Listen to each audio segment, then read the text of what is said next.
যার কাছে ধৈর্য নাই, সহ্য নাই, মেনে নেওয়া নাই, মানিয়ে নেওয়া নাই, তার কাছে কখনো নিয়ামত আসবে না।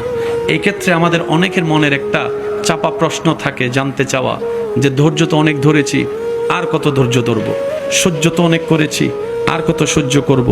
হাজার দিকে উত্তর না গিয়ে একটা উত্তর দেওয়ার চেষ্টা করি, মাথায় এবং মনে বসিয়ে রাখবেন যদি ভালো লাগে।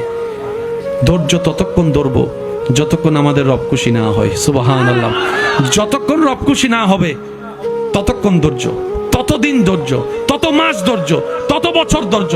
কারণ আল্লাহ তাআলা জানেন কখন নিয়ামত দিলে আমাদের জন্য ভালো হবে, এটা আল্লাহই ভালো জানে।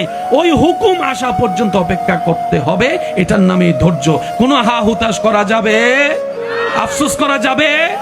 আল্লাহ দিল আলহামদুলিল্লাহ, না দিল আলহামদুলিল্লাহ। সুখ আপনাকে খুঁজতে হবে না, দেখবেন সুখ আপনার ঘরে নিজে থেকে চলে আসবে। বলেন সুবহান।